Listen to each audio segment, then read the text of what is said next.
The moment you stop expecting from them, something changes. Not loudly, not dramatically, but noticeably. They seem lighter, more relaxed, less distant, sometimes even closer. And that can feel confusing because you didn't give more. You actually pulled back. You stopped asking, stopped needing, stopped waiting for certain responses. And somehow, that's when they soften. That's when they engage. That's when they feel easier to be around. Because for many avoidants, expectation doesn't feel like connection. It feels like pressure. And the moment that pressure lifts, so does something inside them. Expectation is a normal part of relationships. You expect consistency, presence, effort, emotional availability.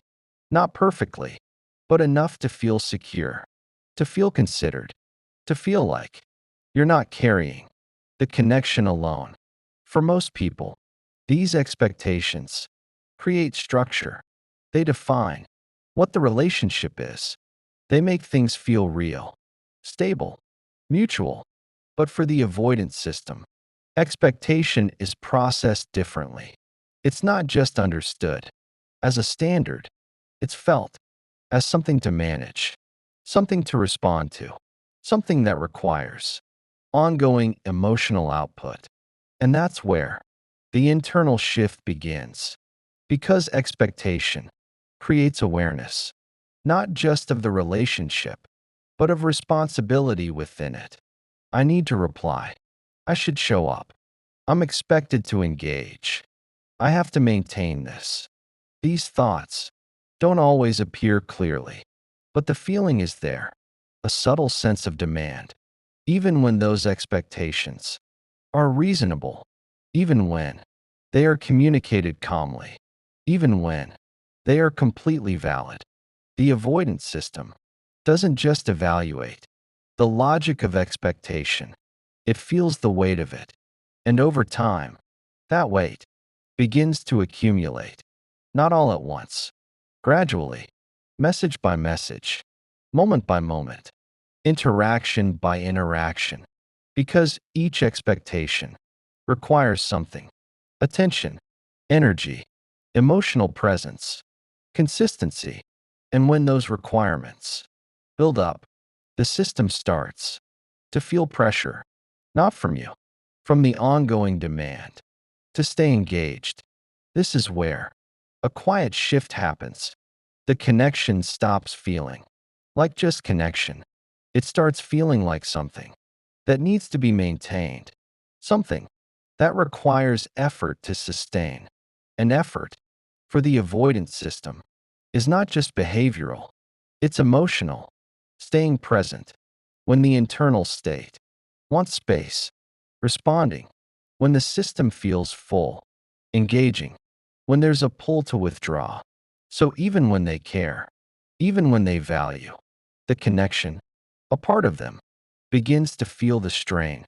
This is why expectation can slowly create distance, not immediately, not obviously, but internally. The system starts looking for relief, less pressure, less demand, less emotional weight.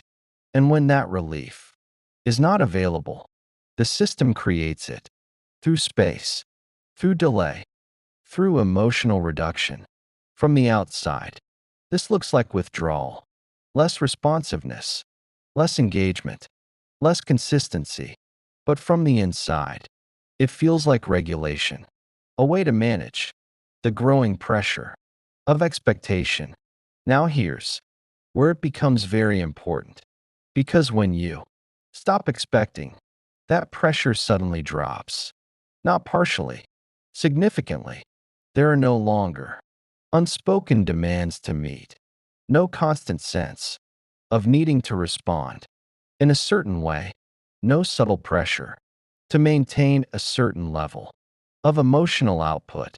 And when that happens, the system relaxes, not because the connection is less important, but because it feels easier to exist in. This is why avoidance often seem more present when you stop expecting.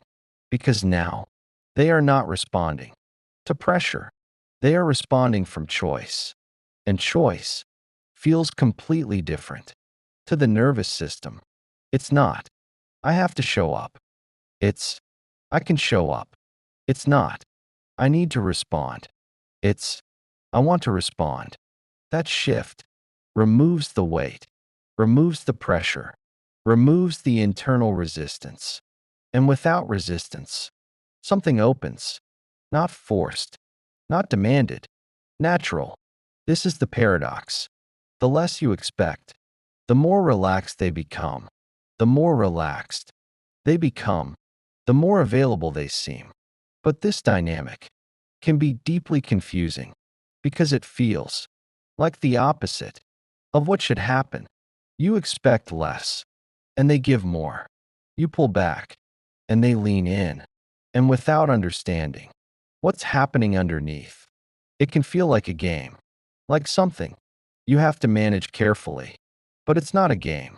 It's a nervous system response, a reaction to pressure, and the relief that comes when that pressure is removed.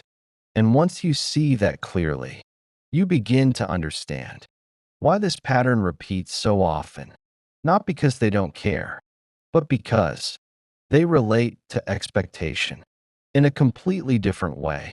When expectation is present, the avoidance system doesn't just notice it, it tracks it continuously, quietly, in the background, not in words, in sensation, a subtle awareness of what is being required, what is being waited for, what is being assumed.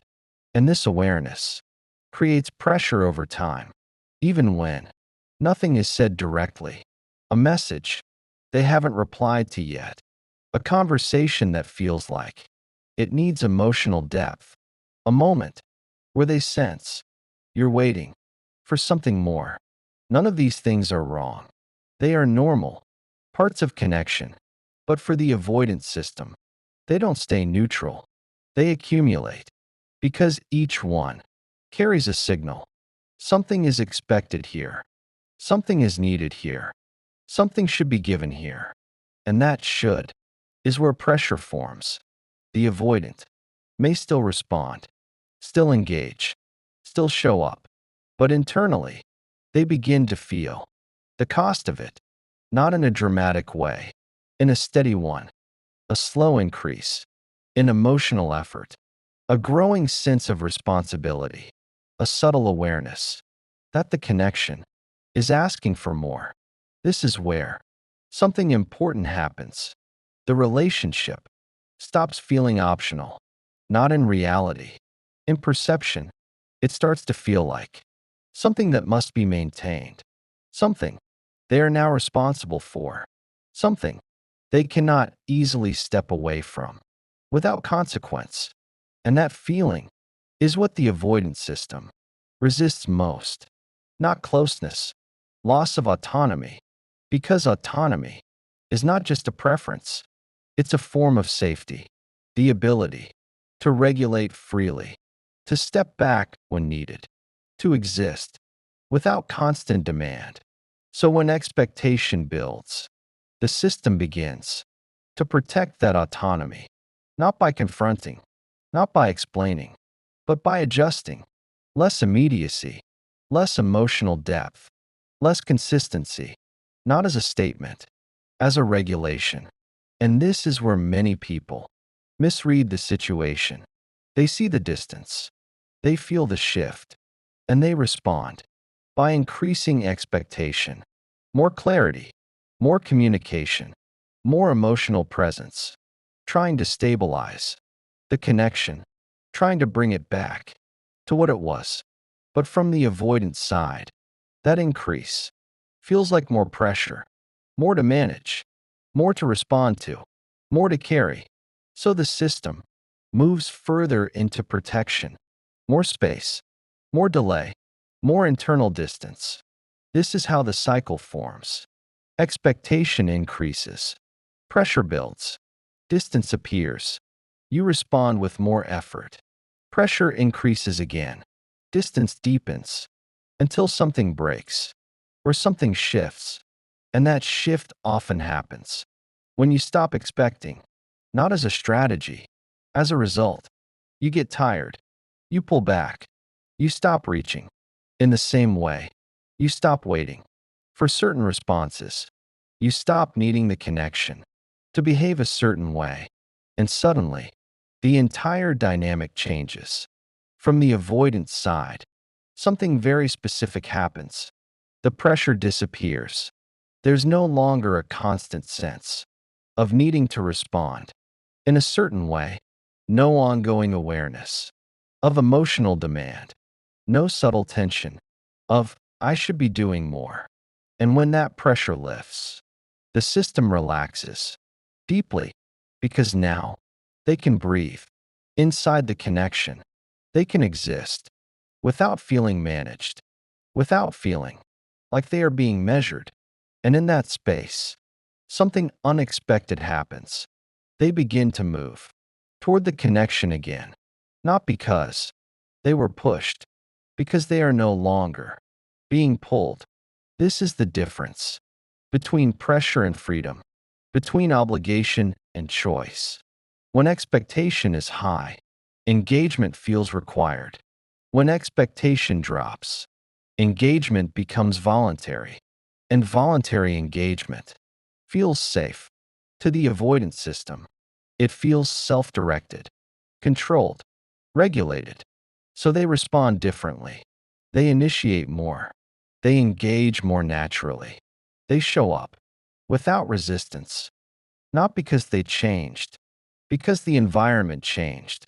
And this is what makes the dynamic so confusing, because it feels like your absence creates their presence. But what's actually happening is deeper than that. It's not your absence, it's the removal of pressure. And once you see that clearly, you begin to understand why this pattern repeats so often, not as a game, not as manipulation, but as a nervous system responding to expectation and relief. When the pressure drops, the change is not always immediate, but it is noticeable, subtle at first, then clearer. The avoidant begins to feel different. Inside the connection, not pushed, not watched, not required, to maintain something at a certain level. And that internal shift creates space, real space, not distance, breathing room. For the first time in a while, the connection doesn't feel like something they have to manage. It feels like something they can step into. And that difference changes their behavior. They may start reaching out again, not constantly, but more naturally, without hesitation, without the internal debate of should I respond now? Or is this too much? Because now there is no pressure attached to the interaction, no expectation they feel they must meet. So engagement becomes easier, lighter, less calculated. Conversations start to feel different, more relaxed, more fluid, less restricted, not because they suddenly became more expressive, because they are no longer holding back to protect themselves from pressure. And this is where many people get pulled back in, because the shift feels like progress, like something is finally working, like the connection is opening again. But underneath, the same structure is still there, the same sensitivity to expectation, the same need for autonomy, the same internal system that reacts to pressure. So if expectation returns, even subtly, the pattern repeats. Closeness increases, expectation builds, pressure returns, distance follows. This is why this dynamic can feel unstable, because it creates a loop of relief and activation. Relief when expectation drops, activation when expectation rises. And without awareness, it can feel like you're constantly adjusting to keep things working. You hold back, so they come closer. You soften your needs so they stay engaged. You reduce expectations to keep the connection alive. And slowly, something shifts inside you. You start managing your own expression, filtering your needs, minimizing your expectations, not because they aren't valid, but because you've learned what happens when they are felt. And this is the hidden cost. The connection may feel smoother on the surface, but underneath, you are adapting to their regulation. You are shaping yourself around their comfort zone. And over time, that creates another imbalance. Because while they feel relief, you may start feeling restriction while they feel less pressure.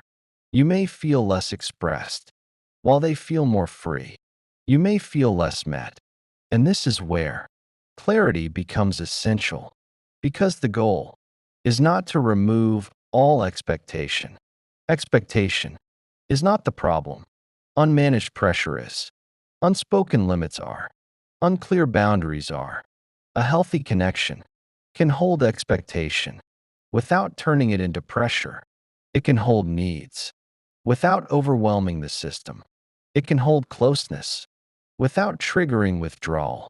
But that requires both people to be aware of what's happening, not just one person adjusting.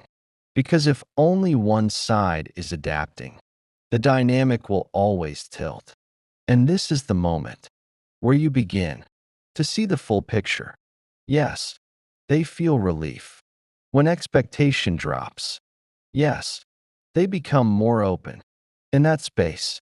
But the deeper question is not, how do I keep them comfortable? It's, can this connection hold both closeness and autonomy at the same time? Because real connection doesn't require you to disappear to make it work. And once you see that clearly, you stop trying to balance yourself around someone else's limits and start recognizing what a balanced connection actually feels like. The moment you truly understand this pattern, something shifts inside you, not in how they behave, in how you respond. Because now you can see it clearly. The closeness, the expectation, the pressure, the distance, the relief, the return. It's no longer confusing. It's a loop, predictable, consistent, quietly repeating. And once you see a pattern clearly, you stop chasing it. You stop trying to time your behavior perfectly.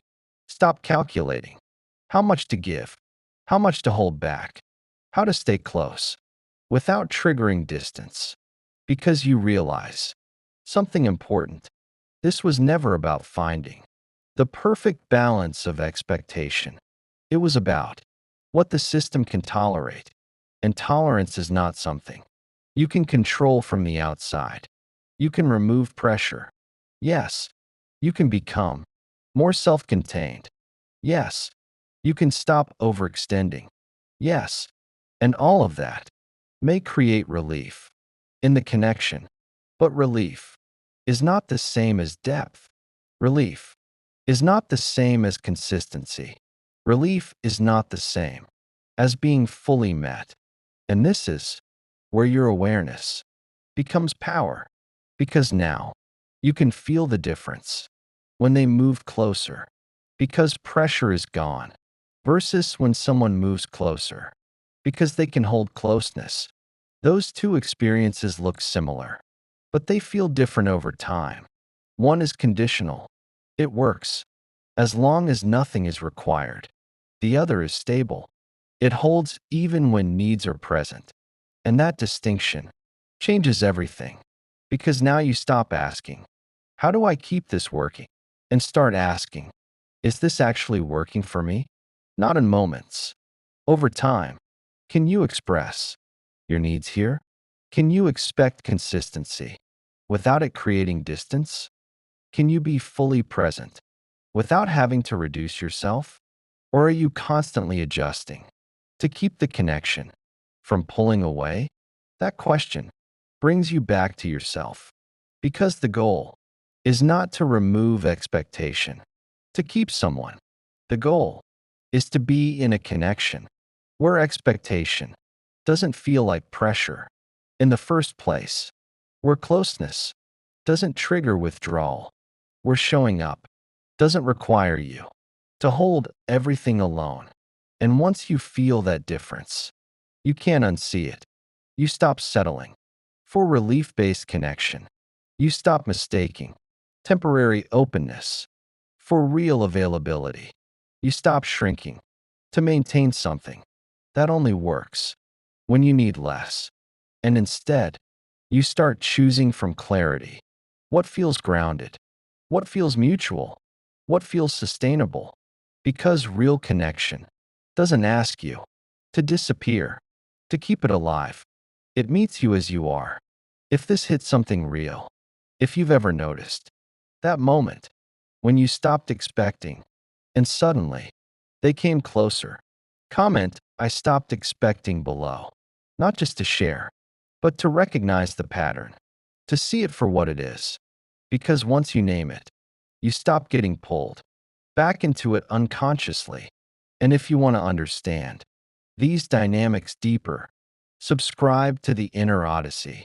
Because most people only see the surface shifts, the distance, the return, the confusion, but the real patterns, the ones shaping everything you experience, are happening underneath, in the nervous system, in emotional conditioning, in the quiet ways people respond to closeness and pressure. And once you understand that, you stop reacting to what changes and start choosing what actually lasts.